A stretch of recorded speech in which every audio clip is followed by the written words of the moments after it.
to cloud recording. So hi everyone, I'm Rony Arafin. I'm one of the directors of AphA. So this is first of our series to bring you the video blogs or interviews, whatever you like to call it. But I'm delighted that Paul Stroner, who's our chief executive of AphA, has kindly offered to do the interview. Paul, thanks for your time. No worries. No worries. We'd just like to ask a couple of questions, and yeah, we'll make this available for all of our members. So I'm just interested to know, when did your interest in AphA began, or how did it start? Yeah, really it started 10, 12 years ago now, really. I was first started thinking about doing something.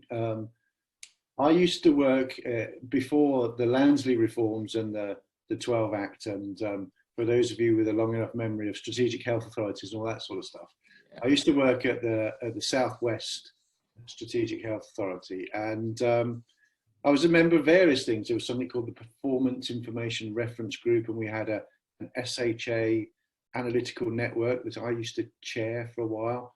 That was run out of the office of the chief economist at the time. So there were plenty of forums for us to get together, meet with people to discuss all sorts of issues, some of which never go away and will be boringly familiar to you. I can remember endless discussions about winter sit reps and definitions and what we should collect and not collect and all that sort of stuff, and you'll be familiar with all of that sort of stuff. And then of course SHAs were abolished, all of that stuff went up in the air, and I found myself then without any forums to have those discussions anymore. And at that time, I was appointed to what was then called the NHS Trust Development Authority, the TDA.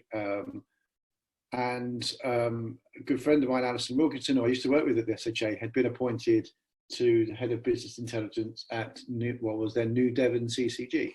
And both of us had inherited teams which we didn't really know anything about. We had no standards against which to assess them and all that sort of stuff. So Alison and I met one summer's afternoon in a pub, and we just got chatting about stuff. And that was really the idea for the idea for AphA was born at that point. And so we decided, instead of moaning about it, why don't we do something about it? UK Chip was sort of in its final days at that point as well, and didn't really kind of give us what we wanted to do. So we thought we would do something ourselves. So we decided we would do that. And so we set up the very first meeting of AphA was held at the Somerset County Cricket Ground on a very, very wet and windy day, when the Somerset levels were flooded and all of that sort of stuff was going on. And we thought we might have, 20 people or something. 300 people turned up on the day. So wow. we knew we were onto something at that point. So so that's really where it all began.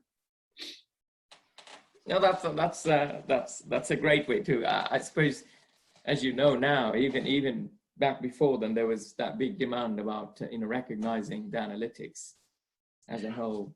Yeah, it was strange because there was nowhere for people to go, and I used to watch all of my mates in the finance department where I was working go off to their HFMA conferences, and they would come back regaling us with stories about drinks at 4 in the morning in the hotel and all of that sort of stuff, and winning awards. And I thought, well, why haven't the analyst community got that sort of thing? Where's our place where we can go and listen to Sally Gunnell and Roger Black and all of those sorts of Olympians and all that sort of stuff? So yeah it was a bit of, I used to be very jealous about the whole thing as well. So yeah.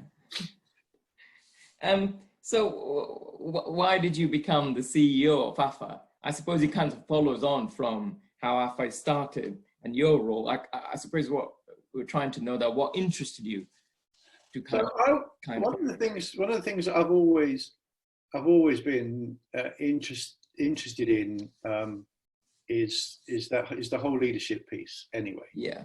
And I'm quite fascinated by all that kind of management science kind of element of things. So in some ways, I mean, I stopped being a kind of jobbing analyst years ago.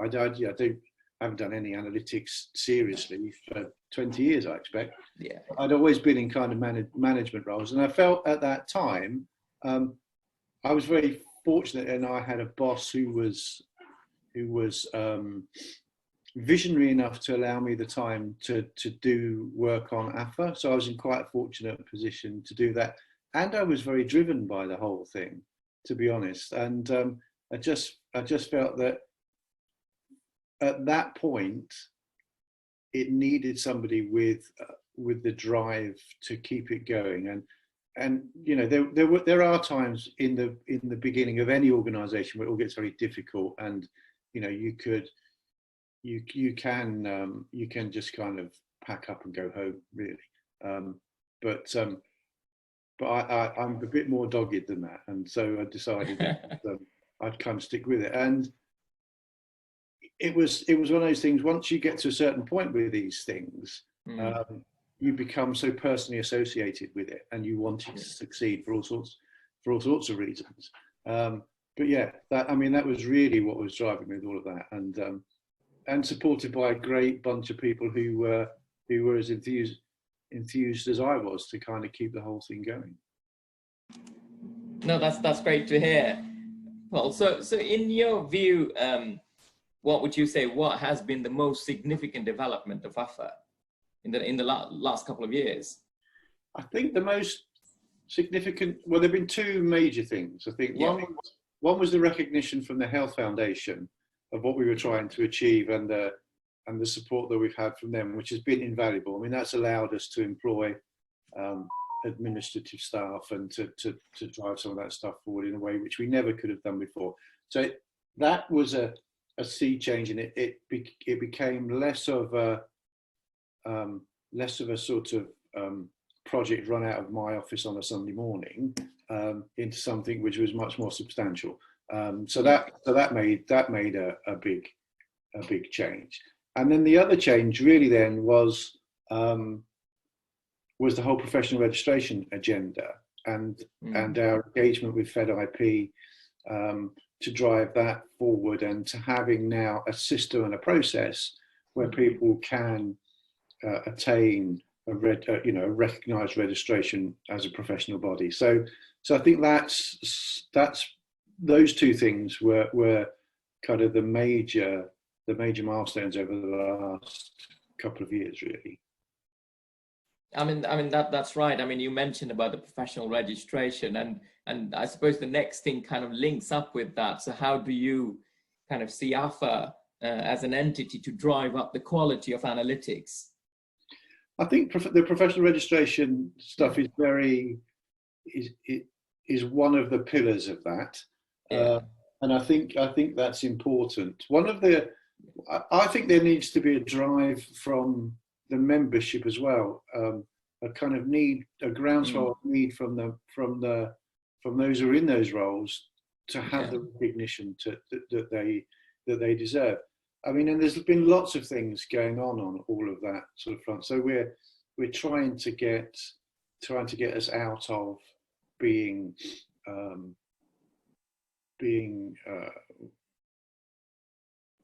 admin and clerical as a categorization into technical and scientific, a recognition that this isn't something which is a trivial undertaking. I think the other thing which very pertinently, I mean, I think the COVID situation has highlighted the need for robust, appropriate analytics at a local level, which is able to meet the needs of those communities.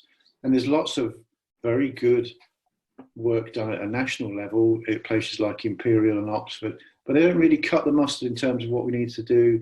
You know, if I'm a general manager in a DG8 in Devon, for example, how do I know what to do about a particular issue? Exactly. So we don't have that, and that's highlighted a problem. It's highlighted a lack of capacity and potentially a lack of capability in that section, which I think going forward we will need to address. Seriously. No, that's absolutely right. I think as you say, though, it kind of links in with the kind of recognition. about analytics as a whole and the value that it provides. What would you say what is the kind of largest barriers to analyze being recognized? Is that the organizational knowledge or understanding about what it could do? I think there's an element of that. I think there's in the old adage, you don't know what you don't know. No. So I think there's that. I think the other thing, which is the other part of the jigsaw which is missing for me is, and it comes back to one of your previous questions about leadership. What we don't have is a cohort of, or cadre of senior analytical leaders who can articulate that requirement and that need to executive colleagues in a way which, so if we had, for example, a network of chief analytical officers across the country, and we had those people in post, I think we would have had a different set of conversations about all sorts of things. So I think that's kind of missing, and I think we're starting to see a development of that is kind of nascent in the IT world with chief information officers and chief clinical information officers. I think we need, for me, that focus is slightly too narrow. I think it needs to be broadened.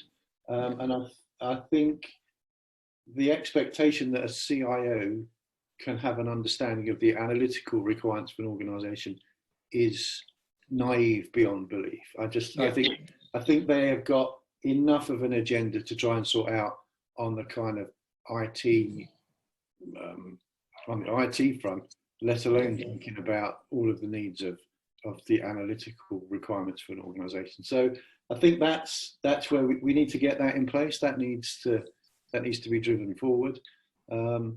So I think that's one of the things. I think the other thing is, as a group, as a community, I don't think we're noisy and irritating enough. I think we need to make a bit more fuss about it, and we need to be a bit more bolshy and a bit more strident and shouting about what it is that we do and what it is that we can do.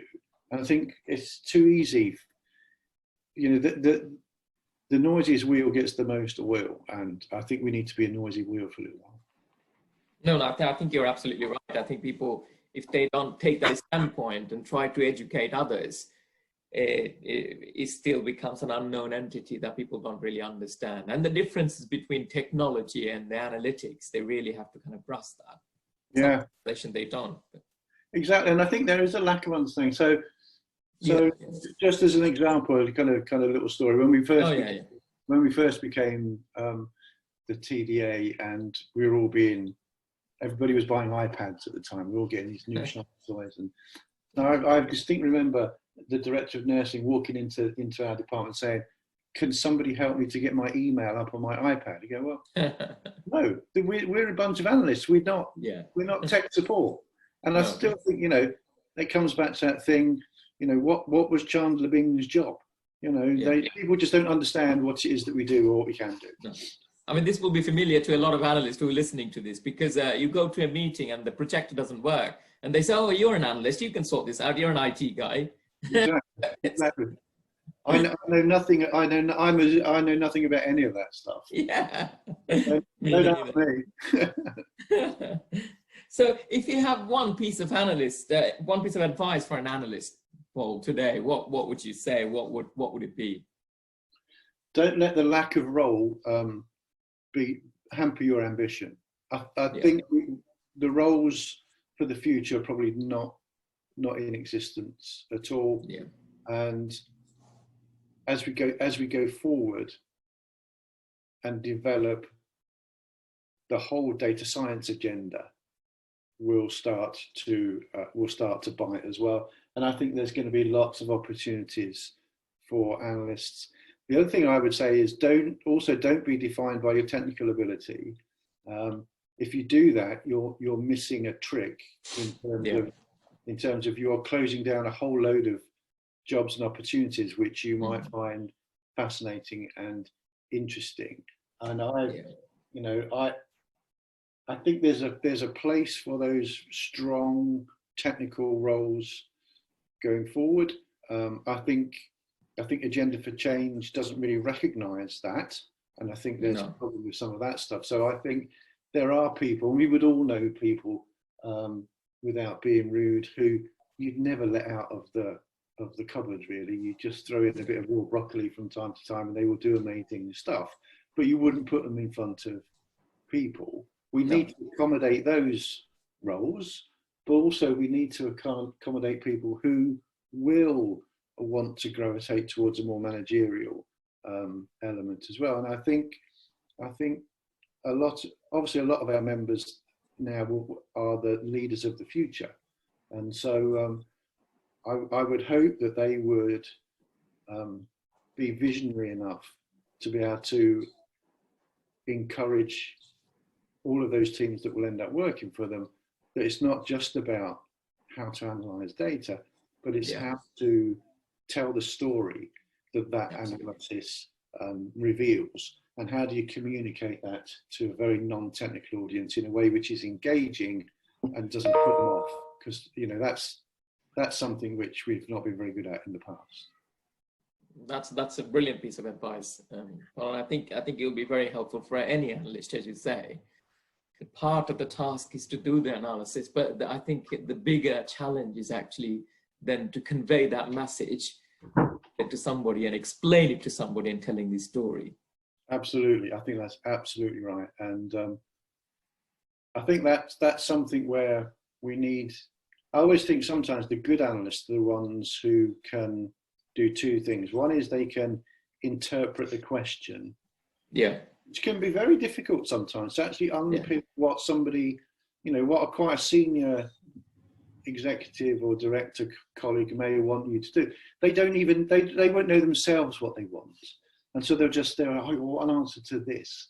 And again, it's been quite illuminating recently. Now we've seen how much focus there is on data through the whole COVID thing, and people, when you listen to people like Patrick Vallance and Chris Whitty on those press briefings, talking about central estimates and confidence limits and all of those things, and people aren't running from the room terrified and scared. And I think that's part of what in the past people have been reluctant to engage with some of this stuff, and we do need to learn a lesson, because I think those two in particular have been very articulate in how they explain the analytics which sits behind those numbers. So no, thank you, Paul. Now I want to ask you a softer question, which I'm sure many of the people who are watching this will want to know: the range of guitars you have behind you. I'm very intrigued to know the story behind all of this. Well, this was something which stems from my love of music from being a young teenager at the time of the greatest explosion of creativity in English music in the early 70s. So in those times, and so I was 15 when Dark Side of the Moon, Pink Floyd was released, and so immediately hooked on all of that stuff, and vowed to be able to learn to play guitar like some of my heroes, which I will never ever be able to do, but I can collect bits of wood and hang them on, and they look pretty as well. I'm sure you could play that as well. That might be for another webinar when we could hear your guitar playing.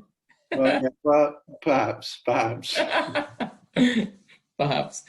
Is there anything else you would like to say, Paul, at this point, that how AphA could help the analyst, or how analysts could engage with AphA more? I think for me the whole thing is AphA is the analytical community. It's very much, as we've always said, it's a very much a grassroots, bottom-up, member-led organisation, and it will only ever be as effective and as influential as its members want and or allow it to be. So obviously I would like it that there were much more of the analytical community involved, and who were proactive and and cared about driving the agenda. but I'm realistic enough as well to know that it's not everyone's cup of tea. But it is something which I still, you know, even 10 or 12 years on, kind of remain quite passionate about. That it's one of the voice pieces which is making the analytical community's voice heard, and long may that continue. Thank you, Paul. I found it very useful. I'm sure everyone watching it would find it very insightful and useful too. Thank you for your time. You're more than welcome. More than welcome. And just the people who are watching, we are planning to do more of those webinars and this session, as Paul will be aware too. So if you have any ideas, do contact us. We will put the link of our email address. You can visit our website, aphaanalysts.org. But for now, stay safe and well and take care. Cheers, Ronny.